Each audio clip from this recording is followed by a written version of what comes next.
what we did a lot last year, but to just sort of a last game week update where you health-wise, has anybody picked up anything through the week that might make them doubtful, questionable for Saturday? Well, that'll be a game time decision on guys at this point, so we'll announce that prior to kickoff and have a list for that. But no comments on that at this time. Jonathan, Matt Weaver. I had a question about Marcelino. If I'm remembering right, I think at Big Ten Media Days last year, you said, they had matured so much that before he wasn't a guy you thought you'd even bring to an event like that, but he was getting to a place where you would bring him and that he had grown up so much. In what ways do you feel like he has grown up in the program? How much have you seen the maturity kind of showing itself in that situation he's going through and how he's stayed with the team? Done all that. Yeah, I just think that just so proud of him. You think back for a guy like Marcelino, he was the first guy that I really recruited to Indiana. So I got hired a few weeks before signing day in 2016 and spent a lot of time on the phone with him, got him up on the visit, came up here with his mom. They actually drove the whole way, had car trouble on the way. It was just kind of not a great trip to get him here.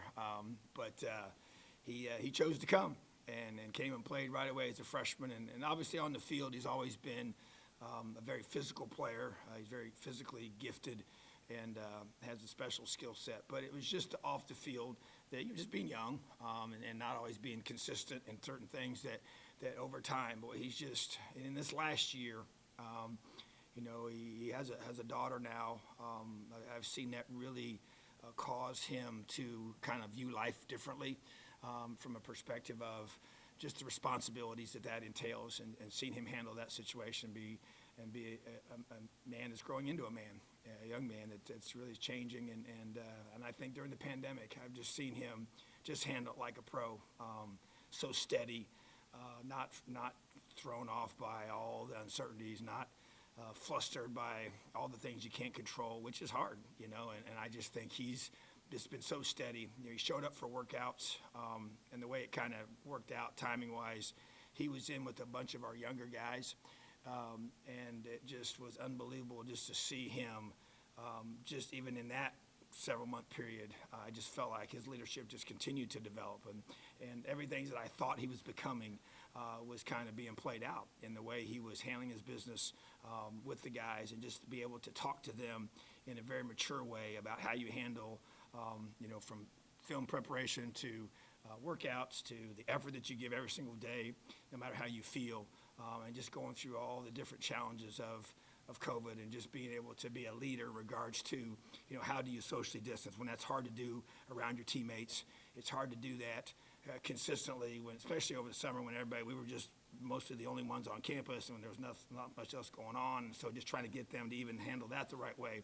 And he just was a model for that, and just showed just so much maturity in how he handled all the things that we asked him to do and asked our guys to do. So I just think that, he wasn't surprising to me to see, all the votes that he got, as a captain, and he's a guy now that you can sit in front of a camera and you trust that he understands what to say and understands how to represent himself and our program, and he's just matured, and it's just neat to see that process when you see him from the beginning, and sometimes when you come someplace new, guys are already there, and he's one of those few guys that are here now still that I actually was a part of him coming to Indiana, and so we've had a long relationship together. And I have a strong belief in him. That's why it was so hard to see him, go down here before his senior season. But at the same time, boy, he's just sure continued to elevate his leadership, his role on this team, and the way he's impacting us and making us better and helping us prepare for game day, and which is what he's doing right now, and with the guys in his position. And that's just invaluable because they respect him so much. They listen to him. He watches everything. He's at every practice. And just really encouraged by him. So that's what you want to see. You want to see guys, develop into the men that you believe they were created to be, and that's what he's doing. All right, Matt and Jim Coyle. Hey, Coach, how you doing? I'm doing good, but how are you? I'm okay. You've always talked a lot about Bryson Bonds and how he's come in and just really adapted so well. When you look back at it now with the loss of Marcelino and Raheem, and you've had to shuffle the safety position a little bit, how big is his ability to come in and pick things up quickly and get in the mix and be able to help you from from day one. How big has that been for you guys on defense? Yeah, I'd say it's been pretty huge, to be honest with you, because we really weren't sure how he would handle the transition to college. I've obviously addressed that in previous, press conferences and questions about his development as a high school player and how well prepared he was when he came here.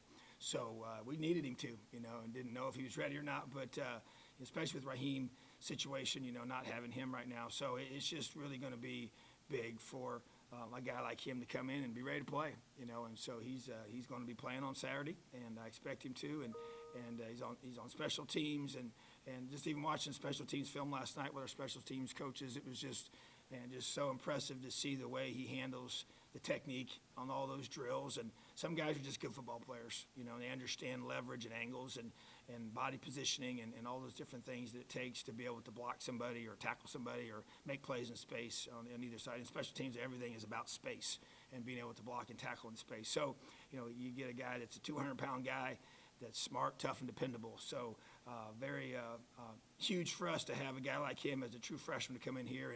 And because of that preparation, then he's going to get a chance to play. So I'm excited to see him be out there in Big Ten conference play and doing good things. Jim and Kevin. Hey, Coach, how's it going? I'm doing great, buddy. How are you? Great, sir. Our head coach always has a positive outlook for his team outwardly, and after 4 years as a head coach, you playing in the big cities, you've had your opportunity to play plenty of Big Ten games. This week, obviously, a big game, top 10 opponent. How do you feel about your team legitimately as compared to other past opportunities with these types of games?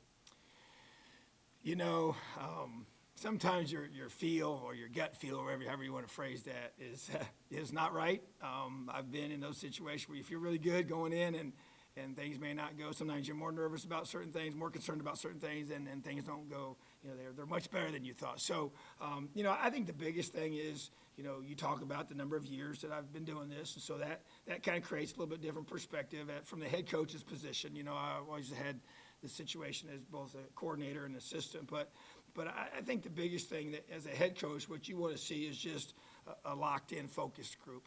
And, because we believe in the young men that we have here. We know that we're playing one of the best teams in this country, and we're going to have to play our best football to be able to get the result that we want, and they're going to do a great job of being prepared and playing at a high level. So, that part of it, I just want our kids to play their tails off, execute at a high level, and you have to believe in your heart that when you get to where you want to be as a program, that that's going to be enough, to get the results that you're looking for. But to me, it's about the preparation process. And so, you feel good about where you are, but nobody's played, and I know I listen to everybody's, we obviously whoever we're playing, and you listen to coaches talk, and I get that, but sometimes you just got to just be real and honest, and you have no idea what's going to happen on game day, and but I do feel like we have a lot of players back, and a lot of guys have been in these positions, and there's going to be a few that'll be out there that haven't been out there as much, but when you have a large group back, then you have high expectations for how they're going to handle the situation. But it is the first game, we haven't had, and it's been a long time since we've played, and because of what we've all been through, but it's equal playing field. Everybody's been in the same situation, so it's just the reality of maybe create some more uneasiness and unknowns because of the difference in the preparation because of COVID and all the things we go through. But at the end of the day, it's just we've been in a fall camp setting as different as it's been. It's still preparing each day, and even today's just walked off the field from today's practice, and the way the guys are locked in and focused is a good sign. But we need to do it again tomorrow during our walkthrough mode, and then wake up on game day and have a great walkthrough and film sessions and all things that we do leading up to kickoff in these next 48 hours. So that goes a long ways towards me feeling good about how we're going to perform on game day. But at the end of the day, it's going to be a very physical, tough 60-minute or beyond battle that our team, I believe, is prepared for, and we got to go prove to this country that Indiana is a team that's positioning themselves to change the trajectory of this program, and that's what our goal is right now, and we just got to go prove it on the field. All right, Kevin and Paul. Yeah, just kind of following up on that point, Coach. I mean, how crisp would you say practices have been throughout this last week? And is there any last-minute player or aspect that particularly kind of caught your eye in this week leading up to preparation? Oh, I would say it's a typical first game week situation where I've loved the energy I think the focus has been very good. Not perfect. We're still got to go through, but we coach to a kickoff. That's our philosophy here, and that's we just got done talking about that whole mindset that we have as a program, and that doesn't change. We'll go back and we'll watch today's reps and get those things corrected in the meetings that we have, the rest of today and tomorrow and all different things that we do, when we get to the hotel on Friday night and everything we do on game day. So, but I think it's been a good preparation. I do, and I feel good about where we are. But, like you said, that's, you got to go prove it on game day. That's really what it comes down to. Practice is important, and we know that the preparation that you have in practice and the habits that you create in practice, those are obviously reflected on game day. But it's also about competitive greatness, who shines and who steps up and makes plays in critical times when it counts the most, which is on Saturdays, on game day. So that's what we're looking for, and we've had guys that are on this current team right now that have done that in the past, and they got to go do it again, and just because we had a lot of guys back from last year, as I shared with our team from the very beginning of this whole process, that doesn't mean anything. It doesn't just because we're a year older doesn't mean we're going to be better unless we prepare at a certain level. And there's some things we've done that I believe has been at a higher level than we've prepared in the past, but that's got to show up on game day, So that's where, I'm not one that just like, oh man, I just feel great about everything, and there's things I'm looking at, and everything makes me, on edge about stuff, and that's okay. That's part of it. That's what creates, who I am, and so I'm going to keep that edge about me, but also have just a core, quiet confidence that I believe in this football team. And then we'll wrap up with Mark Larson. Hey, Coach, thanks for your time. You're welcome. Want to ask you real quick about the environment or lack of Saturday. Last night with Don, you mentioned that you guys have to bring your own juice. And is it a matter of you guys having your scrimmages inside Memorial Stadium obviously has helped, or is it a matter of once the ball is kicked off, it's just back to playing football and back to blocking and tackling? Well, I would think so.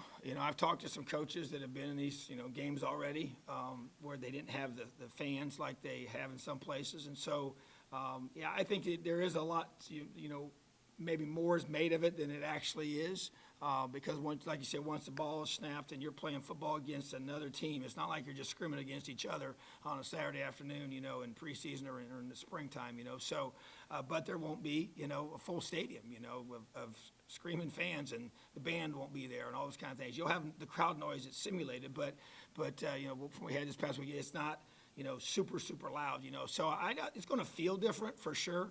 But I think, like you said, once you get locked into playing the game and coaching the game, I don't see the crowd and hear the crowd, when I'm coaching when it's full. So I don't think you'll feel it when it's not. But I just think there is a level of, hey, there's something about running out to the stadium and there's not many people in it, So that's the part where you mentally got to be ready for that piece and just understand that, we have the don't blink mindset in our program, and we're not going to be fazed by things we can't control. And we obviously have no control over, what the Big Ten allows in attendance, But it's going to be consistent. Every place we go is going to be like this. So, you just got to adjust. You got to adapt. And those that can adapt and perform at a high level in these circumstances are going to be the ones that are going to be rewarded on game day. So that, to me, was just another chance for us to prove that we're mentally tough as a program, that things don't faze us and we don't blink. Mark Larson. Hey, Coach. I worked as a sports director at a TV station in Syracuse, so covered Stevie Scott back in his high school days. And a couple of your players yesterday said he's looked more explosive in practice. What have you seen out of him in preseason, and what do you need out of him? Well, what I've seen is probably what you've described. I think physically he's in a good place. He does look explosive. We missed him last year when he didn't play in our bucket game, didn't play in our bowl game, and that was he's a guy that's been a huge part of this football team since he got here. So obviously Samson did a phenomenal job filling in for him, but Stevie's a guy that we brought here, and we all know the story. He came here as a dual guy, offense or defense, weren't really sure, and he wanted to play running back, and that's where we started him, and that's where he stayed. But we need him to be a great Big Ten running back this year, and very durable and tough, and get us tough yards, and also when he gets in space, go score, and make those plays that change games. And so, but just running the football is such a big part of I believe, an identity of a team. Stopping the run is complementary to that, and your toughness as a program and your toughness as a team. And he brings that to us. And I've just seen him grow and mature. I challenged him. He came off that injury, and it was kind of a long, nagging thing that just kind of even kind of almost kind of nagged into spring ball, and it just seemed like he wasn't quite, where I thought he needed to be, and we had some real heart-to-hearts, and boy, he responded, and it's just like he's just taken off ever since, and the whole pandemic has been something he just took things personal to where he wanted to be elevating himself, and I think he's really, it showed in fall camp, with the way that he's ran the football, and he's obviously proven himself, so we don't give him a ton of live reps, in terms of just scrimmages and stuff. So, but there's no question that his leadership has been elevated.